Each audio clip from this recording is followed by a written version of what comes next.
ভাইজান দেখলাম অসীম সরকার বিজেপি নেতা বারবার মুসলিমদের উপর আক্রমণ দেখেছিলেন আর কোরআনকে নিয়ে অপমাননা করছেন, কি বলবেন? দেখুন, এইটা তো মমতা ব্যানার্জির উচিত এতক্ষণ সুমোটো করে ধরে জেলের মধ্যে রাখা, অ্যারেস্ট করা। তার পরিবর্তে ছেড়ে রেখেছে। আমি ভাঙড়ের বিধায়ক হিসাবে, আমি আইনসভার একজন সদস্য হিসাবে অসীম সরকারবাবু যে কথা বলেছেন সংবিধানের পরিপন্থী, এই কথায় দাঙ্গা হতে পারে, হিংসা হতে পারে, এলাকায় বিশৃঙ্খলা হতে পারে, অশান্তি পাকে যেতে পারে। সেই মর্মে অসীম সরকারের বিরুদ্ধে ব্যবস্থা গ্রহণ করার জন্য আমি লিখিত অভিযোগ দায়ের করেছি। যদি পুলিশ প্রশাসন মমতা ব্যানার্জি এই বিষয়টাকে সিরিয়াস না দেখে তাহলে কোর্টে যাব, আইনি লড়াই হবে। তবে একটা কথা বলে রাখি, কোরআন শরীফের বিরুদ্ধে বলেছে বলে অসীম সরকারের বিরুদ্ধে মামলা নওশাদ সিদ্দিকী করেছে, এটা নয়। আমি আপনাদের কথা দিচ্ছি, আজকের পর থেকে আমি পুরো মানসিক প্রস্তুতি নিয়েছি, এদেরকে ছাড়া যাবে না। কেউ যদি বাইবেলের সম্পর্কে বলে, গীতার সম্পর্কে বলে, অন্যান্য ধর্মীয় ধর্মগ্রন্থ সম্পর্কে বাজে মন্তব্য করে, সংবিধান পরিপন্থী কোনো কাজ করে, তাদেরকে আমরা ছাড়বো না। তাদের বিরুদ্ধে অভিযোগ করবো, তাদের বিরুদ্ধে আইন লড়াই করবো। ভাইজান, যে হারে এসআইআর থেকে হিন্দুদের বা অনেক বাঙালিদের নাম বাদ গিয়েছে, সেই মোড়টাকে ঘোরাবার জন্য কি মুসলমানদের উপরে কটূক্তি করা হচ্ছে? দেখুন, নাম বাদ কার গিয়েছে এখন কেউ বলতে পারবে কারো নাম বাদ গিয়েছে? আমার তো মানে জানা নেই কারো। 58 লক্ষ নাম বাদ গেছে। সেই 58 লক্ষর মধ্যে আমি বলেছি হইয়ে করার দরকার নেই। আপনার আমার যেই বুথে বাড়ি সেই বুথে খোঁজ নিই। বৈধ ভোটারে কি কারো নাম বাদ গেছে? মৃত ভোটার, দিয়ে আপনার শিফটিং ভোটার, অ্যাবসেন্ট ভোটার, এই 3টে নাম বাদ গেছে। 58 লক্ষ। 58 লক্ষ তো কারো আমার তো কারোর কাছে, আমার কাছে রিপোর্ট আসলো না যে আমার নাম বাদ গেছে। কয়েকজনের গেছে, সেগুলো আবার ইনক্লুড করার জায়গা আছে।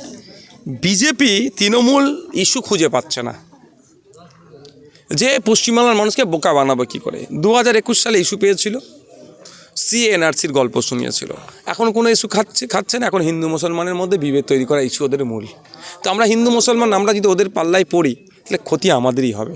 বাংলাদেশে মাইনরিটিকে একজনকে দীপু দাসকে মারা হয়েছে বলে আন্দোলন হচ্ছে, শুভেন্দু অধিকারী দিয়ে শুরু করে অনেক হিন্দু আন্দোলন করছে। আমরা তো আন্দোলন করেছি, আমরা তো প্রতিবাদ করেছি, আজকেও প্রতিবাদ আমি করছি। তো দীপু দাসের খনি রান্না ছাড় পায়। পশ্চিমবঙ্গের মাইনরিটিদের অনেক বড় মারা আছে, তারা মুখ খুলেনি। এটা হিপোক্রেসির গোডাউন। তো ওই জন্য আমি বলেছি যে বিদেশি সংখ্যালঘুর উপরে আক্রমণ হলে কান্না কষ্ট হয়, দেশের সংখ্যালঘুদের উপরে আক্রমণ হলে তাদের মালা পড়া, এটা কি দ্বিচারিতা? এটা বন্ধ হওয়া দরকার। আমরা দেশ বিদেশ বলে নয়, অন্যায় হলে তার বিরুদ্ধে কথা বলি। শুভেন্দু অধিকারী বারবার সংবিধান বিরোধী কথা বলছে, তাহলে মমতা ব্যানার্জি এই রাজ্য থেকে মমতা ব্যানার্জি কিছু বলছে না, কিন্তু কোনো মাইনরিটি যদি কোনো বিধায়ক বা কোনো কেউ যদি কিছু করে তার জেলে পড়ছে, বা আপনাকেও উদাহরণ আপনার। তো ওই জন্য তো বারবার বলেছি বিজেমূল যে শুভেন্দু অধিকারী আর মমতা ব্যানার্জির মধ্যে একটা গোপন বোঝাপড়া আছে। পর্দার আড়ালে দোস্তি আর পর্দার সামনে কুস্তি। এটা যদি বাংলার মানুষ না বুঝতে পারে, কেউ ভাবছেন তৃণমূলের অত্যাচারের হাত থেকে বিজেপিকে ভোট দেবো, সেও বোকা বানবেন। আর কেউ ভাবছেন বিজেপিকে আটকানোর জন্য তৃণমূলকে ভোট দেবো, সেও বোকা বানবেন। Thank you. আজকে রক্তদান শিবির আয়োজন এবং একাধিক ক্লাবেতে মেলা বা টুটুলজানের আয়োজন করা হয়, কি বলবেন? সেই ভাঙড়ে আজকে নামটাকে উজ্জ্বল করছে রক্তদান করে। চকমরিচা ভাই ভাই সংঘের উদ্যোগে আজকে রক্তদান শিবির। প্রতি বছর এরা এই ধরনের সামাজিক প্রোগ্রাম করে থাকেন। অন্য ক্লাব যখন খেলা মেলা নিয়ে ব্যস্ত, শুধু মেলা নয়, মেলার নামে অশ্লীলতা ছড়িয়ে পড়ে, ড্যান্স থেকে শুরু করে কী সব, এমন সেই নিয়ে অনেক গ্রামীণ মানুষেরও সমস্যা আছে, অনেক প্রতিবাদও হয়েছে। যখন ব্যস্ত সেই সময় চকমরিচা ক্লাব ভাই ভাই সংঘ তারা উদ্যোগ নিয়েছে মানুষকে সামাজিক বার্তা দিতে।